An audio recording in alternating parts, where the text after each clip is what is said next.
अ very good morning students last class में हमने blood के प्लाज्मा और तीनों type of blood cells that is RBC, WBC and platelets को डिटेल में स्टडी किया। हमने पढ़ा था कि प्लेटलेट्स जो हैं they play a role in the clotting of blood. So now in today's class we'll read exactly how the blood clots or how does blood coagulation happens. Now this is a very important process, it's a very important mechanism.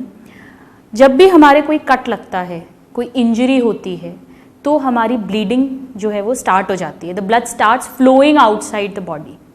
अगर इस bleeding को control नहीं करा गया, अगर body के पास कोई mechanism नहीं है, there will be blood loss. Blood loss के साथ में ब्लड प्रेशर फॉल हो जाएगा, सारे इंपॉर्टेंट जो भी ऑर्गन्स हैं उनकी ब्लड सप्लाई कम हो जाएगी, the person may even die.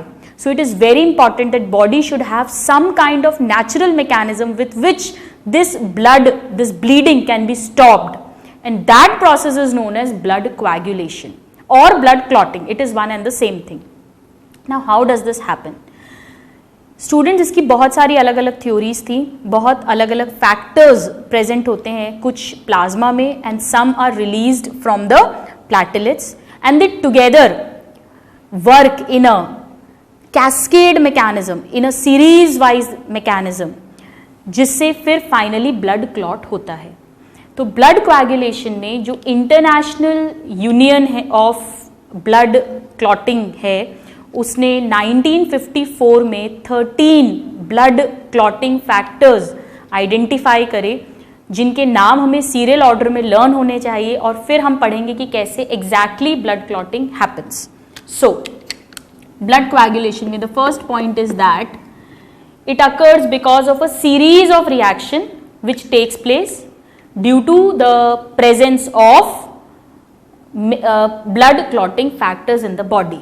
So it is a cascade reaction. Cascade actually झरना होता है, तो जैसे झरना बहता है ऊपर से नीचे, ऐसे ही रिएक्शन फर्स्ट सब्सटेंस ने सेकंड को एक्टिवेट किया, सेकंड ने थर्ड को एक्टिवेट किया, थर्ड ने फोर्थ को एक्टिवेट किया, और इस तरह से करते करते finally there will be clotting of the blood, the bleeding will be stopped.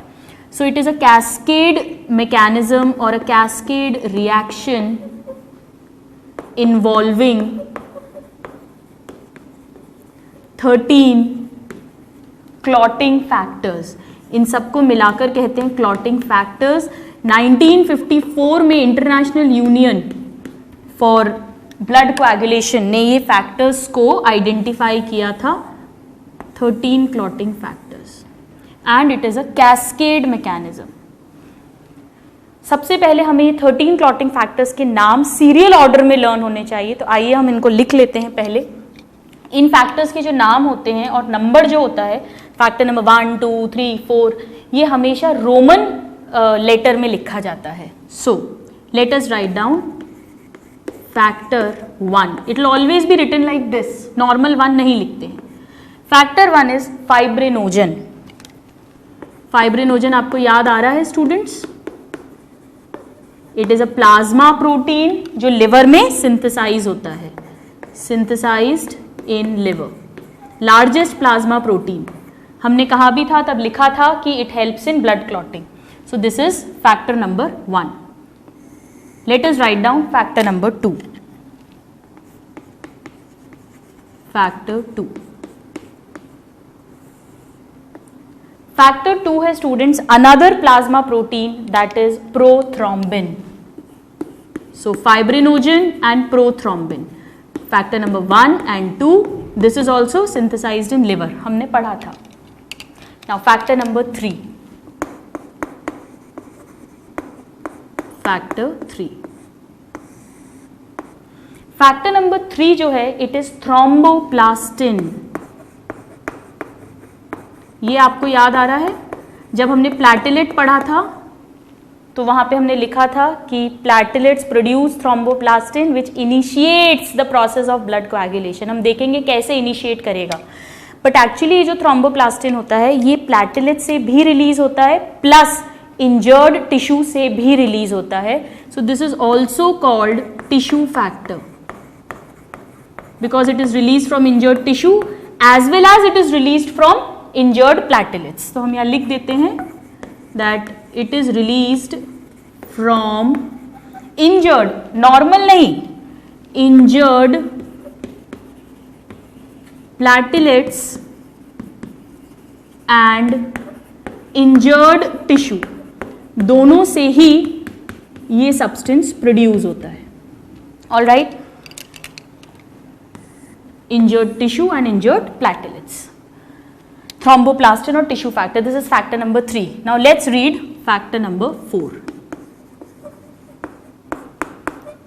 Factor 4 जो है students, that is the calcium ions, the free calcium ions which is present in the ionic forms. Calcium ions, and it is always present as we know Ca2 plus ions. This is the factor number 4. Now let's see the factor number 5.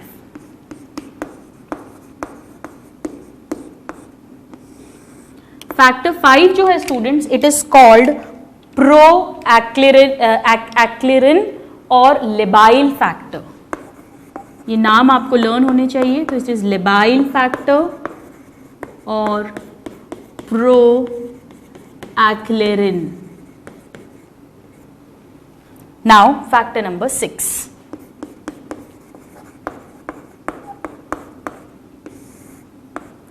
Six factor जो है student, इसे unknown factor कहते हैं या hypothetical factor बोलते हैं, और कुछ बुक्स में इसे एक्लेरिन फैक्टर भी बोलते हैं. एक्चुअली इस पे कंट्रोवर्सी है. कुछ साइंटिस्ट कहते हैं कि ऐसा कोई फैक्टर है ही नहीं प्रेजेंट ब्लड में, और कुछ साइंटिस्ट बोलते हैं कि ये जो फैक्टर है ये इन्हीं में से किसी फैक्टर के साथ काम करता है. So it does not have independent existence. So this is controversial. इसीलिए कुछ बुक्स में जो नंबर ऑफ क्लॉटिंग फैक्टर्स है वो 12 भी दिया होता है. It is because of this factor. They don't consider factor 6 as a factor. So it is unknown factor. अगर क्वेश्चन आए कि blood clotting factors are 12 in number, following is absent, factor number 6. Now next is factor 7. जिन books में 6 factor नहीं है वहां पे भी इनके नंबर सेम है, इसे फैक्टर 7 कहेंगे, फैक्टर 5 कहेंगे, सिर्फ फैक्टर 6 वहां होगा ही नहीं, उस जगह कुछ लिखा ही नहीं होगा, बट इसे तो फैक्टर 7 ही कहेंगे. ऐसा नहीं है कि इस वाले को फैक्टर 6 बोलने लग जाए. This will be called as factor 7 only. Now this is another very very important factor and this is called proconvertin. Proconvertin factor, और this is also called as serum prothrombin conversion activator. Conversion activator, that is SPCA is the short form. All right, so proconvertin or serum prothrombin conversion activator. Now let us write down factor number 8. Factor 8 जो है students, this is called anti haemophilic factor A. अभी हम इसे discuss करेंगे. Anti haemophilic factor A. Similarly जो factor 9 है, this is anti haemophilic factor B. This is anti haemophilic factor B. इसका एक और नाम है स्टूडेंट्स, इसे क्रिसमस फैक्टर भी कहते हैं. This is also called Christmas factor.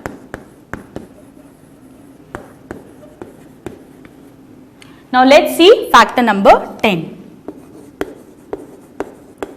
Factor 10 is called Stuart Prower factor, scientist के नाम पर जिन्होंने इसको डिस्कवर किया था. Stuart Prower factor. Now factor number 11. Factor 11 जो है स्टूडेंट्स, इसे कहते हैं प्लाज्मा थ्रोम्बोप्लास्टिन. ये थ्रोम्बोप्लास्टिन है, थर्ड वाला factor. Plasma thromboplastin antecedent. Antecedent that is PTA। इसका एक और नाम है, this is also called anti haemophilic factor C। So this is also anti haemophilic factor C। Short में से हम AHF-C लिख सकते हैं। ये हो जाएगा AHF-A and this is AHF-B। Anti haemophilic factor A, B and C, factor number 8, 9 and 11। Now let's see factor number 12।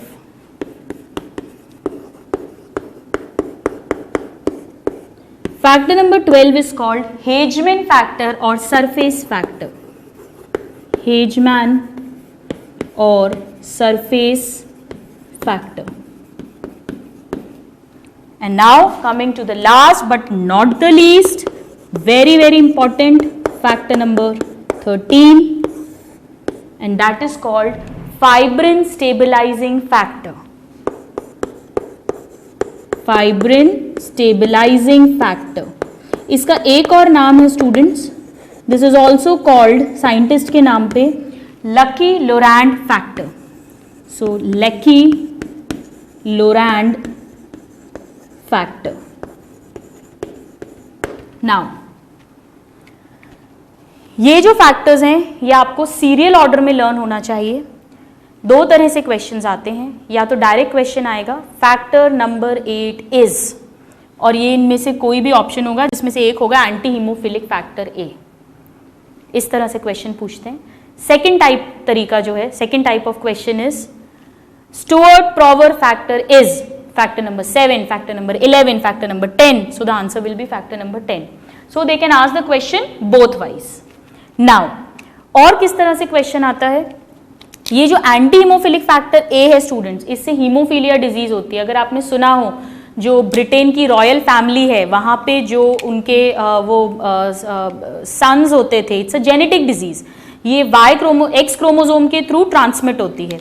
तो जो सन थे यानी किंग और प्रिंस और उसका बेटा, उन सबको लोहे के बने हुए, आयरन के बने हुए एक केस के अंदर रखते थे, उनको पूरा एक कवच पहना के रखते थे, क्योंकि अगर उन्हें इतना सा भी कट हो गया, उनके ब्लड के अंदर फैक्टर नंबर 8 एब्सेंट होता है जेनेटिकली, तो वो ब्लीडिंग रुकेगी ही नहीं and they can even die. तो वहां पर इसीलिए क्वींस जो हैं वो थ्रोन पे बैठती हैं and they rule the country. So it causes haemophilia. हम लोग जेनेटिक्स में 12th में पढ़ेंगे, इट्स अ जेनेटिक डिजीज जो इसी फैक्टर की डेफिशिएंसी जिसमें हो जाती है। So anyways, so these are the 11 factors. Now we will understand how exactly the blood clot forms. So,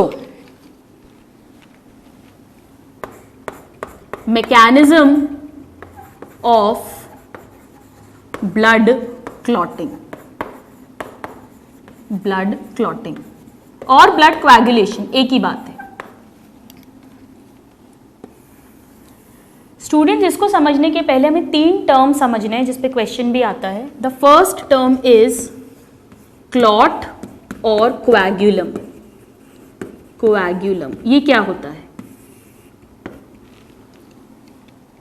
clot और कोएगुलम का मतलब है कोई ऐसी वेसल, ब्लड वेसल जिस पे इंजरी हो गई है, कट हो गई है। सपोज आपके स्किन पे कट लग गया, इंजरी हो गई, तो जो इसकी ब्लड वेसल्स हैं वो भी डैमेज हो जाएंगी, तो वहां से ब्लीडिंग होने लगेगी, ब्लड बहने लगेगा, ऊजिंग ब्लड होगा। उसमें जो क्लॉट बनेगा, पपड़ी जैसा एक बन जाता है, आपने देखा है, जिसके कारण से वो ब्लीडिंग रुक जाए, that is called a clot.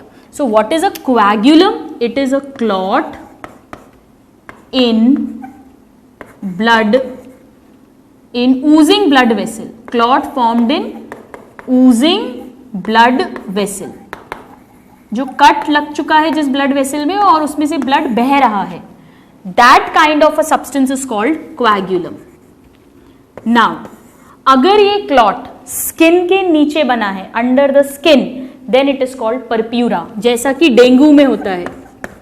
Purpura dengue का टिपिकल सिम्टम होता है, छोटे छोटे नीले नीले स्पॉट्स दिखने लगते हैं, bluish spots. It is the collection of this blood only. So it is clot underneath skin, underneath skin. then that clot will be called as purpura. Now there is another term and that is called thrombus. These are different terms. Thrombus का मतलब है non damaged blood vessel, कोई cut नहीं है उसमें, blood उसमें से ऊज नहीं कर रहा, फ्लो नहीं कर रहा, बह नहीं रहा, फिर भी अगर उसके अंदर क्लॉट बन जाए, then that clot is called as thrombus. So what is thrombus? It is clot inside blood vessel. Oozing नहीं है, इंजर्ड नहीं है, नॉर्मल ब्लड वेसल है. ये कैसी है? इंजर्ड है. ऑलराइट, सो इनसाइड ब्लड वेसल. जिस भी ब्लड वेसल में ये क्लॉट बन गया तो ब्लड का फ्लो ऑब्स्ट्रक्ट हो जाएगा. सो the proper amount of nutrients and oxygen will not be transported to the tissues. So these are three terms. They all are clots, but the position is different. This is an injured blood vessel. This is inside or underneath the skin, below the skin, and this is inside the undamaged blood vessel. Then it will be called a thrombus. चाहे कोएगुलम बनना है, चाहे purpura बनना है और चाहे thrombus बनाना हो, सभी में ये 13 फैक्टर्स इन्वॉल्व होते हैं. बट हर प्रोसेस में सारे 13 फैक्टर्स इन्वॉल्व नहीं होते. They can involve different factors, but 4 factors जो है, first 4 factors, fibrinogen, prothrombin, thromboplastin and calcium ions, these all will be involved in all the 3 forms of clot formation. So let us write down here. This question is asked that factor number 1, 2, 3 and 4 are involved in formation of all above clots. किसी भी तरह का clot बनना हो, but ये 4 factors हमेशा involve होंगे ही होंगे. बाकी अलग अलग मैकेनिज्म होगा, किसी में कोई और फैक्टर्स होंगे, किसी में कुछ और फैक्टर्स होंगे, बट ये 4 तो सब में ही इन्वॉल्व होंगे. Now how will a clot form, चाहे वो रप्चर्ड वेसल में हो, अनरप्चर्ड वेसल में हो या स्किन के अंडर हो. इसमें मैकेनिज्म में अगर हम बात करें तो इसमें 3 प्रोसेसेस होते हैं. There are 3 processes involved. Now what are they? What are the 3 processes? Let us write them and then we will talk about them in detail. 1, 2 and 3. First process होता है formation of prothrombin activator.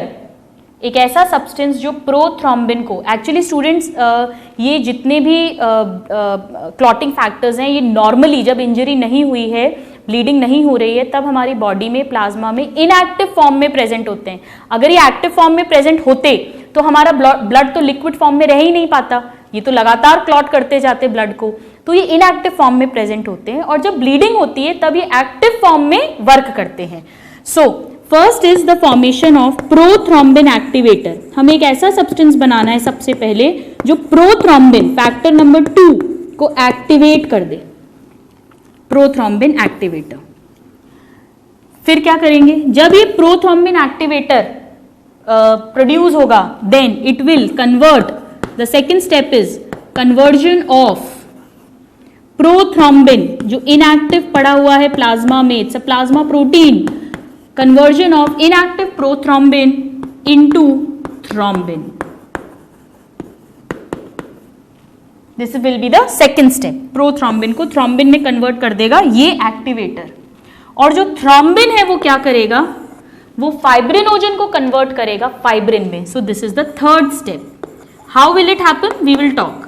So conversion of fibrinogen which is factor number 1, plasma protein है ये भी एक largest plasma protein, into fibrin.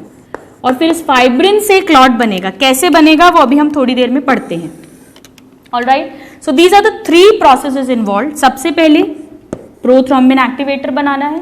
ये prothrombin को convert करेगा thrombin में and then thrombin will convert fibrinogen into fibrin. आप इसको नोट डाउन करिए, फिर हम देखते हैं कि ये तीनों प्रोसेसेस किस तरह से they will take place. So now students, let us see how these three processes takes place. The first step is the formation of a prothrombin activator. Now what happens? आइए यहाँ पर इसको हम समझ लेते हैं. Suppose कोई भी इंजरी हुई, इंजरी होगी तो जो टिश्यू है वहाँ का, जहाँ भी चोट लगी है वहाँ पे भी डैमेज होगा, इंजरी होगी, और प्लस उस जगह पे जो ब्लड वेसल्स हैं वो भी डैमेज होंगी, यानी उस ब्लड वेसल के अंदर जो आरबीसी हैं, डब्ल्यूबीसी हैं और प्लेटलेट्स हैं वो भी डैमेज होंगे. So injury, what will happen? Injured tissue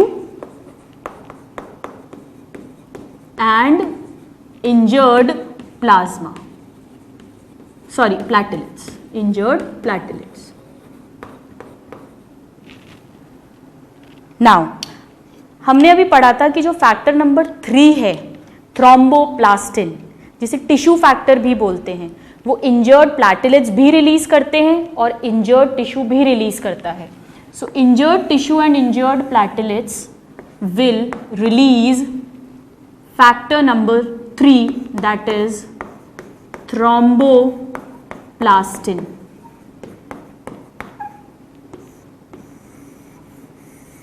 They will release this substance. This is factor number 3. Factor number 3. Now, ये जो थ्रोम्बोप्लास्टिन है ये क्या करेगा? इनएक्टिव फॉर्म में है ये. इसको एक्टिव करने के लिए यहाँ पे फैक्टर नंबर 7 वर्क करेगा. Factor 7. What was factor number 7? It was pro-convertin factor. So factor 7 or pro-convertin factor plus यहाँ पर कैल्शियम आयंस भी वर्क करेंगे. कैल्शियम आयंस, और ये जो फैक्टर 7 है और कैल्शियम आयंस हैं ये एक्टिवेट कर देंगे एक एंजाइम को जिसे कहते हैं thrombokinase. Thrombokinase enzyme. This is an enzyme complex. Enzyme complex. Alright. यानी कि यहाँ पे स्टूडेंट्स अभी कैल्शियम आयंस वर्क नहीं कर रहे हैं. अभी हम इसको हटा देते हैं क्योंकि ये हर रिएक्शन में वर्क नहीं करता है. हम एक यूनिफॉर्म रिएक्शंस लिख रहे हैं. सो अभी factor number 3 and factor number 7 इन दोनों ने मिलकर थ्रोम्बोकाइनेज एंजाइम कॉम्प्लेक्स को एक्टिवेट कर दिया है और ये एक प्रोथ्रोम्बिन एक्टिवेटर है. This is a prothrombin activator. So this is our first step, prothrombin activator का formation. इसमें कौन से 2 फैक्टर्स लगे हैं? Factor number 3 thromboplastin which is released from injured platelets and injured tissue, और इसके साथ में हेल्प करी है फैक्टर नंबर 7 ने, that is the proconvertin factor, और इन दोनों ने मिलकर थ्रोम्बोकाइनेज एंजाइम कॉम्प्लेक्स को एक्टिवेट कर दिया which is a prothrombin activator. This is the first step, prothrombin activator. Now the second step. Second step है conversion of prothrombin into thrombin. अब ये जो प्रोथ्रोम्बिन एक्टिवेटर है ये क्या करेगा? Prothrombin which is factor number 2 and this is in inactive form. Inactive. इसे convert करेगा थ्रोम्बिन में and this thrombin is the active form. This is the active form. So the prothrombin activator will convert prothrombin into thrombin. This is the active form. And यहाँ पर calcium ions which is factor number 4 will also help. Factor number 4. All right. So this is the second step. Second step में क्या हो रहा है, prothrombin, inactive prothrombin is getting converted into active thrombin with the help of two things. One, the prothrombin activator, that is thrombokinase, and second, factor number 4, that is calcium ions. Now, ये जो thrombin है students, ये दो काम करेगा. एक तो ये हिपैरिन को न्यूट्रलाइज कर देगा. Neutralize heparin, we know that heparin is anticoagulant. अगर हमने इसको इनएक्टिवेट नहीं किया तो हिपैरिन ब्लड को क्लॉट नहीं होने देगा. सो इट विल डीएक्टिवेट और इनएक्टिवेट और इनहिबिट और neutralize the heparin. This is very important. Second function ये क्या करेगा, that it will convert. What it will do, it will convert the third part. ये थ्रोम्बिन अब फाइब्रिनोजन को, fibrinogen, this is factor number 1, largest plasma protein. ये भी inactive form में है और ये सॉल्यूबल फॉर्म में रहता है प्लाज्मा में. This is soluble form, plasma में घुला हुआ रहता है, सॉल्यूबल, वेरी इंपॉर्टेंट. इसे कन्वर्ट करेगा, this thrombin will convert fibrinogen into fibrin monomers. Fibrin के मोनोमर्स में कन्वर्ट कर देगा और यहां पर भी हेल्प करेंगे कैल्शियम आयंस, यानी फैक्टर नंबर 4. ऑलराइट, मैं इस रिएक्शन को और क्लियरली लिख देती हूं.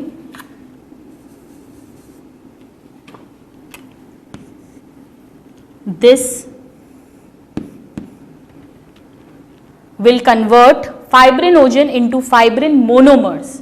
ये जो फाइब्रिन के धागे हैं मोनोमर, सिंगल, अभी धागा नहीं बना है, सपोज ये फाइब्रिन मोनोमर है, अब ये आपस में पॉलीमराइज करेंगे तो ऐसा एक थ्रेड जैसा स्ट्रक्चर बन जाएगा, लाइक दिस. सो फाइब्रिन जो है इसमें होगा polymerization. Polymerization, that means all the monomer units will join together by forming bonds. इससे बनेगा फाइब्रिन का polymer and that is called fibrin thread.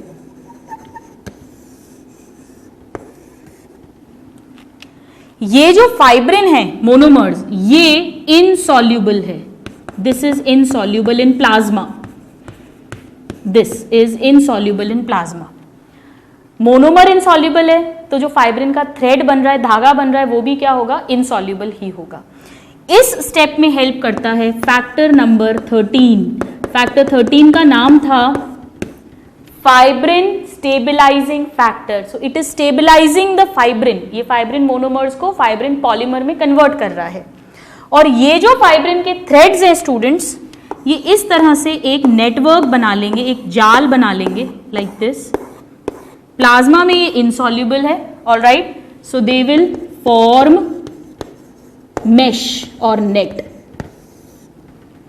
all right, and this net, इसके अंदर आके जो WBCs फ्लो कर रहे हैं वो अटक जाएंगे, फंस जाएंगे, RBC फंस जाएंगे, प्लेटलेट्स फंस जाएंगे. So all kinds of blood sales they will get trapped और इस तरह से ये बन जाएगा क्लॉट और कोएगुलम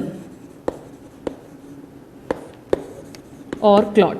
दिस इज फाइब्रिन मेश. और फाइब्रिन मेश बनने से इसके अंदर क्या हुआ, it traps blood cells, seals the wound and bleeding stops. Bleeding stops. Alright. So what are the 3 important steps? How are they happening? सबसे पहले हमें प्रोथ्रोम्बिन एक्टिवेटर बनाना है. वो कैसे बना, फैक्टर 3 प्लस फैक्टर 7 ने मिलके प्रोथ्रोम्बिन एक्टिवेटर बनाया, which is the thrombokinase enzyme. Second step, thrombokinase ने फैक्टर 4 के साथ मिलकर इनएक्टिव फैक्टर 2 यानी प्रोथ्रोम्बिन को कन्वर्ट कर दिया एक्टिव थ्रोम्बिन में.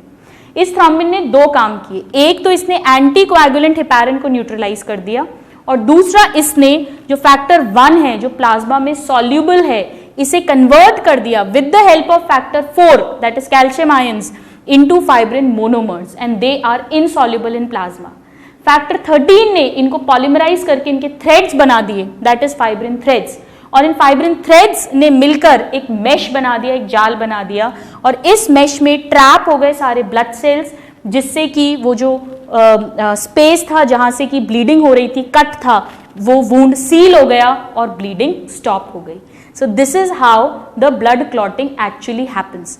अगर हम इसमें देखें तो जो फर्स्ट 4 फैक्टर्स हैं वो मोस्ट इंपॉर्टेंटली वर्क प्ले कर रहे हैं. Number 1 is factor 2, factor 1, factor 3 जिसने ये प्रोसेस शुरू किया है, एंड फैक्टर 4 जो प्रोथ्रोम्बिन को थ्रोम्बिन एंड फाइब्रिनोजन को फाइब्रिन दोनों प्रोसेसेस में रोल प्ले कर रहा है. So this is how these are the 4 important factors which are playing the roles. Plus एक पाथवे में हमने देखा कि फैक्टर 7 एंड फैक्टर 13 भी इन्वॉल्व है. इस तरह से कई सारे पाथवेज होते हैं जिसमें अलग अलग रिएक्शंस होती हैं. एक्चुअली स्टूडेंट्स, ये जो थ्रोम्बोकाइनेज बनने तक का प्रोसेस है, यहां से लेके यहां तक का प्रोसेस तो सेम होता है, चाहे कोई भी पाथवे हो जिससे भी ब्लीडिंग स्टॉप हो रही है. ये जो पाथवे है ये अलग अलग प्रोसेसेस में अलग अलग होता है. थ्रोम्बस बनेगा तो अलग, कोएगुलम बनेगा तो अलग, परप्यूरा बनेगा तो अलग. इसमें बहुत सारे अलग अलग फैक्टर्स अलग अलग पाथवेज में वर्क करते हैं. हमें उतना डिटेल की जरूरत नहीं है, हमारे जो क्वेश्चंस हैं वो सब इस चार्ट में से कवर हो जाएंगे. क्वेश्चंस बनते हैं. Number 1, prothrombin is converted into thrombin by thrombokinase and calcium ions. Fibrinogen is converted into fibrin by thrombin and calcium ions. The process of blood clotting is initiated by factor 3, that is thromboplastin. Which one of the following is a, ये लिख देती हूं मैं, which one of the following is a prothrombin activator? It is the thrombokinase. Next point. Fibrinogen is soluble or insoluble? It is soluble. Fibrin is insoluble. Next question. Fibrinogen is converted into fibrin monomers or fibrin polymers? Fibrin monomers. Next question. Function of thrombin is both neutralization of heparin and conversion of fibrinogen into fibrin monomers. So, ये एक mechanism है जो सभी pathways में same रहेगा, accept यहाँ पे और भी बहुत सारे फैक्टर्स इन्वॉल्व हो जाएंगे अलग अलग पाथवेज में. This will be the same and this is the part with which all our questions will be solved. आप इसको अच्छे से ड्रॉ करें, इसके बाद हम इसके बारे में कुछ और इंटरेस्टिंग पॉइंट्स को रीड करेंगे. Please note it down. So now students, this is the exact process how this happens, and now let us see one very interesting character, and that is जब ये क्लॉट फॉर्म होता है तो अगर ये clot वहाँ का वहाँ प्रेजेंट रह गया परमानेंटली, तो फिर वहाँ की तो ब्लड फ्लो जो है वो हैम्पर हो जाएगा. सो अबाउट 20 to 24 आवर्स, करीब एक दिन के बाद में ये जो क्लॉट होता है, इसके जो ट्रैप्ड डेड आरबीसी हैं, डब्ल्यूबीसी हैं, प्लेटलेट्स हैं, वो तो फंसे रहते हैं, वो डाई आउट हो जाते हैं, और जो लिक्विड है, क्लियर लिक्विड, वो जो है रिलीज हो जाता है, इसमें से निकल जाता है, उसे कहते हैं सीरम. आपको याद है हमने एल्ब्यूमिन, ग्लोब्यूलिन, जब प्लाज्मा प्रोटीन पढ़े थे तो हमने उसे सीरम एल्ब्यूमिन, सीरम ग्लोब्यूलिन लिखा था. आइए अब देखते हैं ये सीरम एक्चुअली क्या है. सो what is serum? This is important, इस पे क्वेश्चन आता है. After 22 to 24 hours approximately, what happens? एक प्रोटीन होता है जिसे प्लाज्मिन प्रोटीन बोलते हैं, प्लाज्मा में प्रेजेंट रहता है. ये प्लाज्मिन प्रोटीन जो है ये इस क्लॉट को श्रिंक करता है, क्योंकि अगर ये क्लॉट ऐसा का ऐसा रहा तो फिर वही बात है कि फिर जो ब्लड फ्लो है उसकी स्पेस नैरो हो जाएगी and blood flow will be compromised. So plasmin protein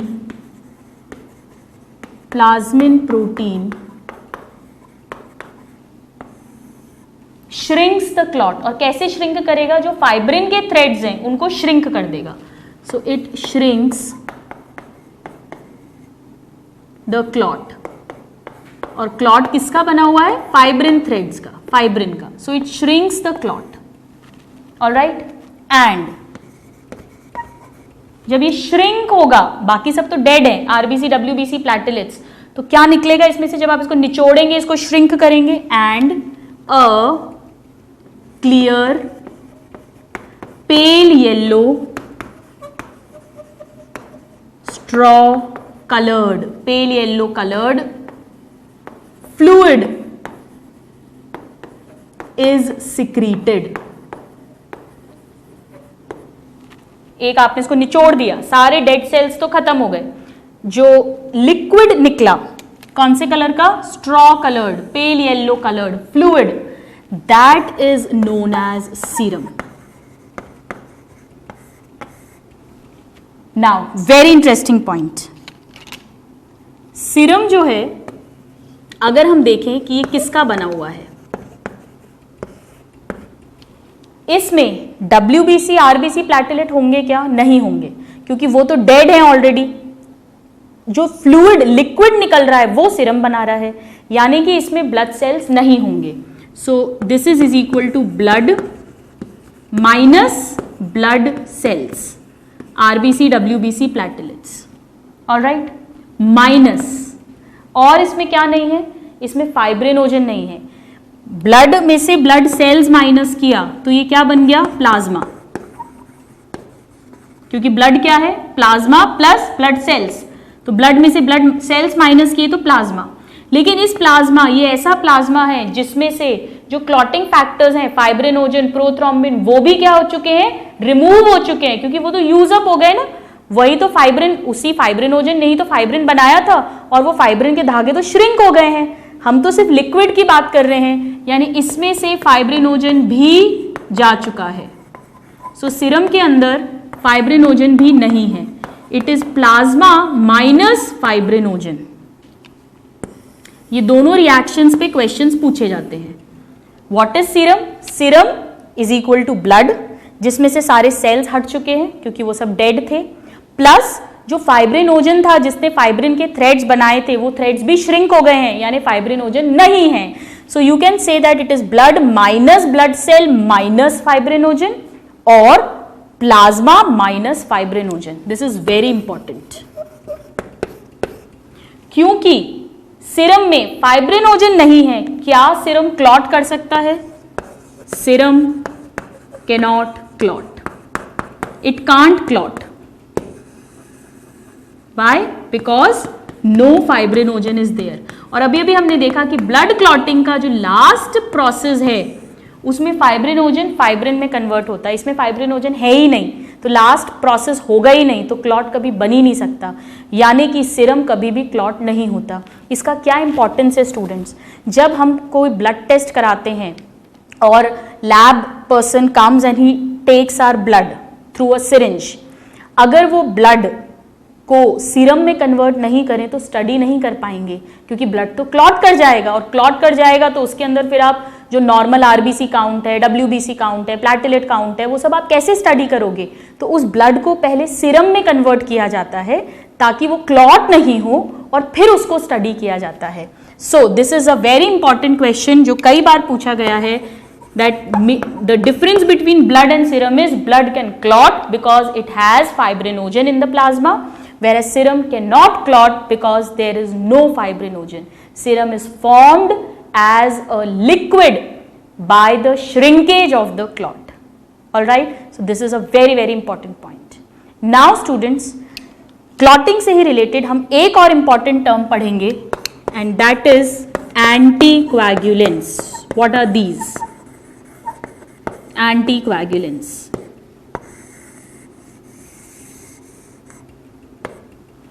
हमने पढ़ा है कि heparin, which is a mucopolysaccharide, is a natural anticoagulant of blood, यानी ऐसे substances which keeps the blood in liquid state, which prevents clotting. So what are they? They are substances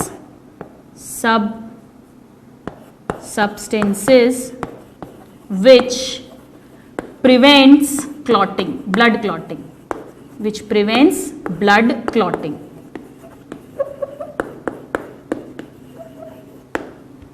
कौन से substance होते हैं स्टूडेंट्स? एक तो हम जानते हैं heparin, so let us write down, the first is heparin, It is a mucopolysaccharide we know and it is secreted by mast cells, that also we know. आइए लिख लेते हैं. It is a mucopolysaccharide, plasma में मिलता है ये. Alright, in plasma. कौन form करता है इन्हें? Secreted by जो कनेक्टिव टिश्यू के मास्ट सेल्स हैं एंड ब्लड के basophils, they both are secreting. Alright, हर word question, it is very very important, very important. Now ये क्या है? It is natural anticoagulant of blood. Natural blood anticoagulant, ये तो हम लिखते आ रहे हैं शुरू से. जब हमने इसको म्यूकोपॉलीसेक्राइड में पढ़ा, जब हमने इसको प्लाज्मा में पढ़ा, जब हमने कहाँ से सिक्रीट होता है वो पढ़ा, तब से हम ये लाइन लिख रहे हैं. अब हम ये देखेंगे कि ये कौन से स्टेप को अफेक्ट करेगा. अभी अभी हमने देखा कि थ्रोम्बिन जो है, प्रोथ्रोम्बिन जब एक्टिव फॉर्म में कन्वर्ट हुआ था थ्रोम्बिन में, तो ये थ्रोम्बिन दो काम कर रहा था. एक तो फाइब्रिनोजन को फाइब्रिन में कन्वर्ट और एक हेपारिन को न्यूट्रलाइज. सो थ्रोम्बिन जो है वो हेपारिन को इनएक्टिव करता है. हेपारिन इसका उल्टा काम करता है. हेपारिन थ्रोम्बिन को बनने नहीं देता है जब तक कि इंजरी नहीं है. यानी कि ये क्या करता है, एक सब्सटेंस होता है एंटी थ्रोम्बिन 3, उसकी इफेक्टिवनेस को बढ़ा देता है. और एंटी थ्रोम्बिन 3, एंटी थ्रोम्बिन, तो ये थ्रोम्बिन को नहीं बनने देगा. नॉर्मली इंजरी होगी तब तो थ्रोम्बिन बनेगा ही बनेगा, क्योंकि सारे क्लॉटिंग फैक्टर्स एक्टिवेट हो जाएंगे. बट नॉर्मल कंडीशन में when there is no injury, there is no bleeding, so that our blood can be kept in liquid state. So what it do? It increase effectiveness of antithrombin 3, antithrombin 3, और antithrombin 3 की effectiveness को बढ़ाएंगे तो ये thrombin के anti है, यानी thrombin नहीं बनने देगा. थ्रोम्बिन नहीं बनेगा तो लास्ट स्टेप हो ही नहीं सकता, क्लॉट कभी बन ही नहीं सकता. सो इट इज एन एंटीकोएगुलेंट. एक और नेचुरल एंटीकोएगुलेंट होता है स्टूडेंट्स, ये भी हम पढ़ चुके हैं. आपको याद हो अगर, हिरुडिन. कहाँ पढ़ा था? लीच में. जितने भी ब्लड सकिंग एनिमल्स हैं, इंसेक्ट्स, आर्थ्रोपोड्स, लीच, उनमें हिरुडिन मिलता है ताकि वो जो ब्लड सक कर रहे हैं किसी भी दूसरे एनिमल से, होस्ट से, वो ब्लड कहीं क्लॉट नहीं कर जाए, वो उनके डाइजेस्टिव सिस्टम तक प्रॉपरली पहुंचे ताकि वो उससे न्यूट्रिशन ले सके. नेचर ने उनके बॉडी में हिरुडिन, उनके सलाइवा में हिरुडिन नाम का नेचुरल एंटीकोएगुलेंट दिया है. So this is found in leech and this is also a natural anticoagulant. This is also found in some arthropods. Alright, so these are the two natural anticoagulants. Now, आप इसे note down करिए, फिर हम कुछ और anticoagulants read करेंगे.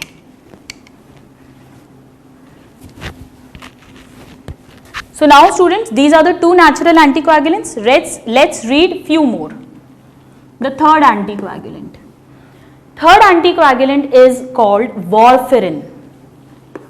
This is derived from plants. Warfarin. और यहीं पर हम एक और नाम लिख रहे हैं जो प्लांट एंड फंगल के कंबाइंड ओरिजिन से मिलता है, एंड दैट इज डाइकोमरोल. ये दोनों नाम आपको आने चाहिए, दोनों पे क्वेश्चंस आते हैं. वॉरफेरिन एंड डाइकोमरोल, ये दोनों जो हैं स्टूडेंट्स, ये भी एंटीकोएगुलेंट्स हैं. और ये किस तरह से कोएगुलेशन को प्रिवेंट करते हैं? ये विटामिन के का सिंथेसिस रोकते हैं. सो they are vitamin K antagonist and in this way they will prevent blood clot formation. अब विटामिन के तो कहीं पढ़ा ही नहीं हमने अभी तक. हमने 13 फैक्टर्स पढ़े, उसमें विटामिन के कहीं भी नहीं था. हमने जो रिएक्शन पढ़ी उसमें भी विटामिन के नहीं था. फिर विटामिन के सिंथेसिस को रोकने से ब्लड क्लॉटिंग कैसे अफेक्ट हो रही है? यहां पर हम एक नोट लिख रहे हैं. एक्चुअली जो सेकेंड फैक्टर था prothrombin, which is a plasma protein. This is very important students. Prothrombin कहाँ सिंथेसाइज हो रहा था? वो factor 1 and 2 plasma protein liver में. So prothrombin is synthesized in liver. और जब ये सिंथेसाइज होता है तो vitamin K is very very important. So in presence of vitamin K, prothrombin बनने के लिए विटामिन के चाहिए ही चाहिए, अदरवाइज प्रोथ्रोम्बिन नहीं बनेगा। इसलिए अगर विटामिन के की डेफिशिएंसी होगी, यानी कि प्रोथ्रोम्बिन की डेफिशिएंसी हो जाएगी, so prothrombin will not be converted into thrombin, thrombin will not convert fibrinogen into fibrin, clot will not be formed, there will be continuous bleeding, और इस bleeding को कहते हैं hemorrhage। so विटामिन के deficiency से भी ब्लीडिंग होती है। और ये जो दोनों एंटीकोएगुलेंट्स हैं ये इस विटामिन के लिए एंटागोनिस्ट हैं। विटामिन के को सप्रेस कर देंगे तो प्रोथ्रोम्बिन सप्रेस हो जाएगा और इस तरह से ब्लड क्लॉटिंग प्रिवेंट हो जाएगी। स्टूडेंट्स, ये कॉमनली जो विटामिन के इंजेक्शंस हैं, ये जब बेबी न्यू बॉर्न होता है तब उसे विटामिन के का इंजेक्शन लगाया जाता है, इसीलिए ताकि उसमें किसी भी तरह के क्लॉट्स फॉर्म नहीं हो। Alright, now let us see some more anticoagulants and they are called chelating agents. इस पे भी बहुत क्वेश्चन पूछते हैं। चिलेटिंग एजेंट्स, चिलेटिंग एजेंट्स वो एजेंट्स होते हैं जो कैल्शियम के साथ बाइंड करते हैं। आइए इसके पहले हम एग्जाम्पल्स लिख लेते हैं। Examples are sodium oxalate, examples आपको रटे होने चाहिए। Sodium oxalate, sodium citrate, and then EDTA, EDTA, this is, इसका फुल फॉर्म पूछा जाता है स्टूडेंट्स, इथिलीन डायअमीन और डायअमीनो एक ही बात है, टेट्रा एसिटिक एसिड, EDTA। ये तीनों जो हैं ये ब्लड बैंक में यूज होते हैं। They are used in blood banks और blood laboratories। इसका क्या मतलब है? This is important, क्वेश्चन आता है ब्लड लैब में या ब्लड बैंक्स में और इन ब्लड बैंक्स जिसमें ब्लड स्टोर करते हैं, वहां पर इनका यूज होता है। एक्चुअली मैंने जैसा आपको बताया था, कोई लैबोरेटरी वाला आया, आपका ब्लड निकाला, ब्लड निकाल के वो वाइल्स लेकर आता है। उन वाइल्स पे आपसे नोट करना अगर नहीं किया, अलग अलग कैप्स होती हैं। कोई वाइल होगी जो EDTA वाइल है, उसके अंदर ऑलरेडी उस टेस्ट ट्यूब के अंदर EDTA की कोटिंग है। सोडियम सिट्रेट की वाइल हो सकती है, सोडियम ऑक्सलेट की वाइल हो सकती है, उसके अलग अलग कैप्स हैं। ये कैप्स फिक्स है, कौन से कलर के कैप का मतलब कौन सा वाला वाइल है, वो आपका ब्लड उस वाइल में ले लेता है ताकि वो ब्लड क्लॉट नहीं हो, ताकि हम उस कंपोनेंट को अच्छे से स्टडी कर सके। फिर लैब में जाके उसे सीरम में कन्वर्ट करते हैं प्लाज्मिन प्रोटीन डाल के, और सीरम में जब कन्वर्ट होता है तो अब वो बिल्कुल भी क्लॉट नहीं हो सकता है, और इस तरह से फिर उस कंपोनेंट की स्टडी की जाती है। ट्रांसपोर्ट के लिए इनकी वाइल बनाते हैं और लैब में जाने के बाद में उसे पहले ब्लड को सीरम में कन्वर्ट करते हैं और फिर स्टडी करते हैं। इसलिए हमारी जितनी भी ब्लड रिपोर्ट्स आती हैं उसमें सीरम क्रिएटिनिन, सीरम यूरिया इस तरह से लिखा रहता है। बट एनीवेज, इसी तरह से जो ब्लड स्टोर किया जाता है ब्लड बैंक्स में, वो भी इन्हीं वाइल्स में स्टोर किया जाता है। अब ये कैसे वर्क करते हैं, ये कोएगुलेशन को कैसे प्रिवेंट करते हैं? ये क्या करती हैं students, they remove calcium ions, free calcium ions from blood by combining with them, by combining with them। ये पता होना चाहिए कैसे करते हैं, बिकॉज इस पे क्वेश्चन पूछते हैं। This is important. सबका अलग अलग मैकेनिज्म है। हेपारिन एंटीथ्रोम्बिन 3 को एक्टिवेट कर रहा है, इफेक्टिव बना रहा है। वार्फरिन डाइकोमोरॉल विटामिन के को सप्रेस कर रहे हैं। और ये जो एजेंट्स होते हैं ये क्या करते हैं, ये खुद कैल्शियम के साथ बाइंड कर जाते हैं। जो फ्री कैल्शियम्स है, फैक्टर नंबर 4 जो कि प्रोथ्रोम्बिन को थ्रोम्बिन में कन्वर्ट करने में हेल्प कर रहा है, फाइब्रिनोजन को फाइब्रिन में कन्वर्ट करने में हेल्प कर रहा है। अब ये जो कैल्शियम आयंस हैं ये सोडियम ऑक्सलेट के साथ, सोडियम सिट्रेट के साथ, EDTA कंपाउंड के साथ बाइंड कर गए, बाइंड कर गए तो फ्री कैल्शियम नहीं रहे, फ्री कैल्शियम नहीं बचेंगे तो ये वाले स्टेप्स होंगे ही नहीं और क्लॉट फॉर्म होगा ही नहीं. सो this is there mechanism of action.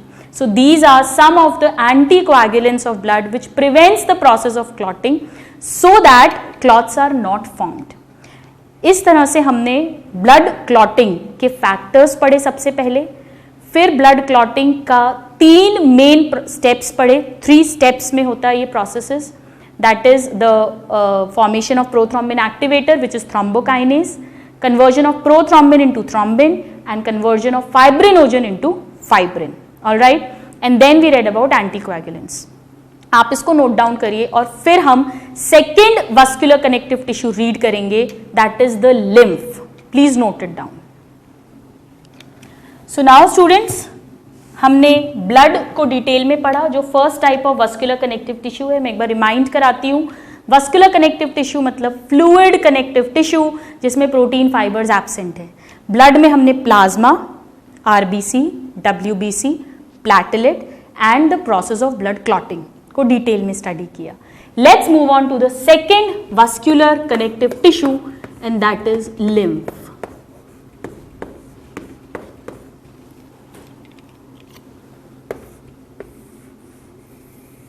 This is another vascular or fluid connective tissue. Students, कोई भी कनेक्टिव टिश्यू होगा, चाहे ब्लड, बोन, कार्टिलेज, लिम्फ, वो सब के सब मीजोडर्मल होंगे. हम शुरू में ही लिख चुके हैं that all connective tissues are mesodermal in origin. Now how it is formed. Now lymph जो है स्टूडेंट्स, क्या होता है जब हमारा ब्लड फ्लो कर रहा है ब्लड वेसल्स के अंदर. सपोज ये ब्लड फ्लो कर रहा है, this is a blood vessel और यहाँ पर एक ग्रुप ऑफ सेल्स है, एक टिश्यू है. तो जो ब्लड कैपिलरी है उसमें से जो स्मॉल वाटर सॉल्यूबल मॉलिक्यूल्स हैं प्लस जो वाटर है, क्योंकि ब्लड में प्लाज्मा है जिसमें 90% वाटर है, वो सब फिल्टर हो जाता है और वो फिल्टर होकर इस स्पेस में आ जाता है. सेल्स के बीच में जो स्पेस है which is called tissue fluid. This liquid will now be called tissue fluid and this space is called interstitial space. और इस फ्लूइड को कहेंगे टिश्यू फ्लूइड या interstitial fluid.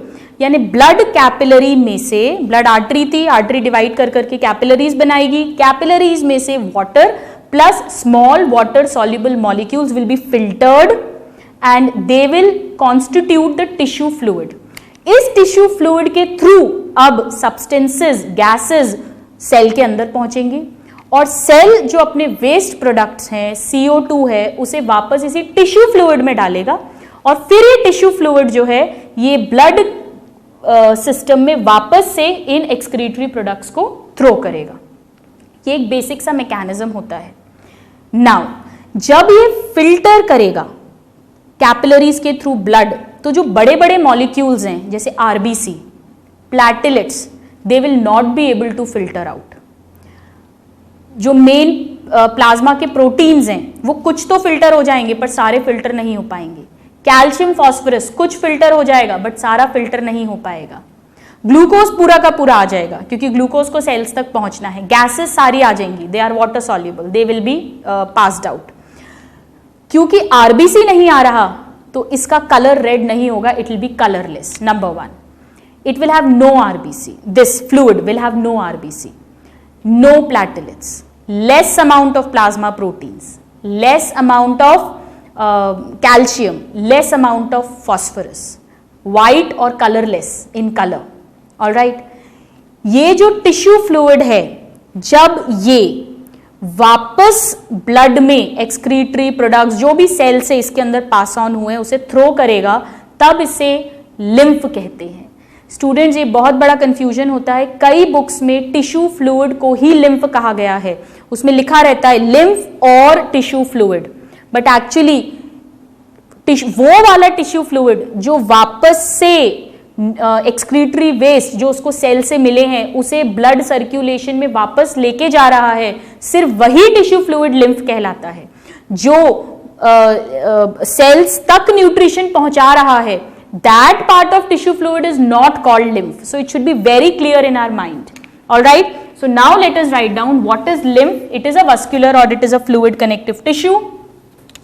it is colorless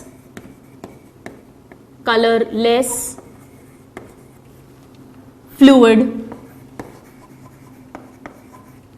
without, or we can write colorless fluid without RBC and platelets.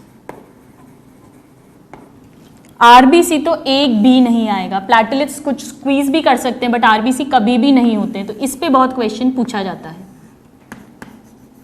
Alright, हम इसको एक difference form में पढ़ लेते हैं ताकि इजीली याद हो जाए. Blood and let's write down lymph. Now what is the difference?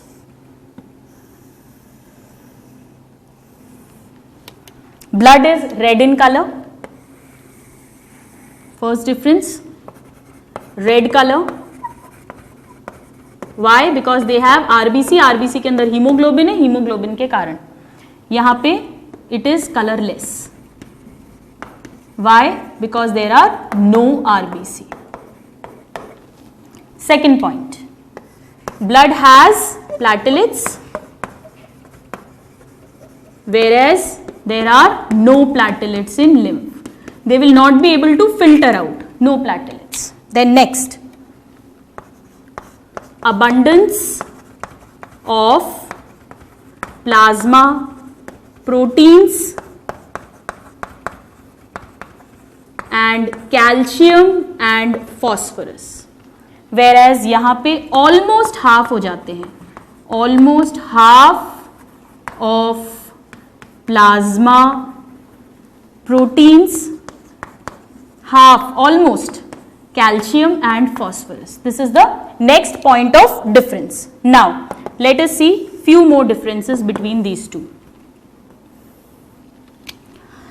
जो ब्लड है उसका उसमें आरबीसी है, प्लेटलेट्स हैं, खूब सारे प्लाज्मा प्रोटीन्स हैं, कैल्शियम है, फॉस्फोरस है, और इसका जो मेन फंक्शन है, main function that is transport of, हमने पढ़ा था, glucose, then amino acids, all the nutrients, oxygen, CO2 etcetera. This is the main function. जबकि लिम्फ का मेन फंक्शन क्या है? यहां पर एक पॉइंट हम लिख लेते हैं पहले ताकि क्लियर हो जाए. जो ब्लड है उसमें से बहुत सारे WBCs फिल्टर आउट हो जाते हैं, तो लिम्फ में अगर हम परसेंटेज देखें तो WBC बहुत सारे हैं, RBC प्लेटलेट है ही नहीं. जबकि ब्लड में RBC प्लेटलेट्स भी हैं बहुत सारे और WBC का परसेंटेज कम है, थाउजेंड्स में है, सो they have less WBC.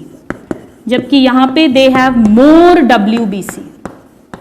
So it is a colourless fluid without RBC and platelets and more WBC. ये मेन कैरेक्टर है. क्योंकि WBCs हैं, WBC यानी लिम्फोसाइट्स होंगे बहुत सारे, लिम्फोसाइट्स मतलब B लिम्फोसाइट्स होंगे, T लिम्फोसाइट्स होंगे, मैक्रोफेजेस यानी मोनोसाइट्स होंगे. मोनोसाइट तो सिर्फ ब्लड के अंदर बोलते हैं, अब तो उन्हें हम मैक्रोफेजेस कहेंगे. तो ये सब मिलकर लिम्फ को क्या प्रॉपर्टी देंगे? That lymph can help in the defence of the body. So the first function is defence of body.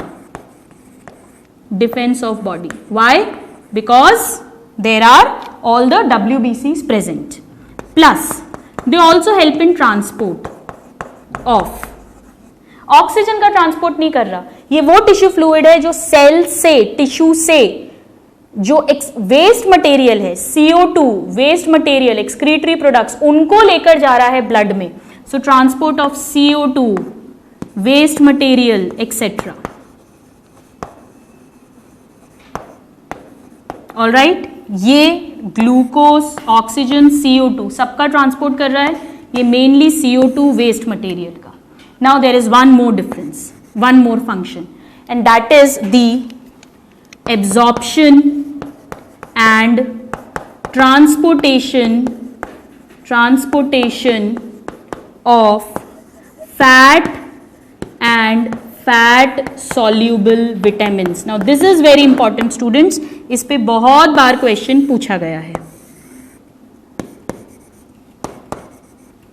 Alright, इस टेबल को हम बंद करके इसको समझ लेते हैं. पहले आइए ये पॉइंट्स लिख लेते हैं हम.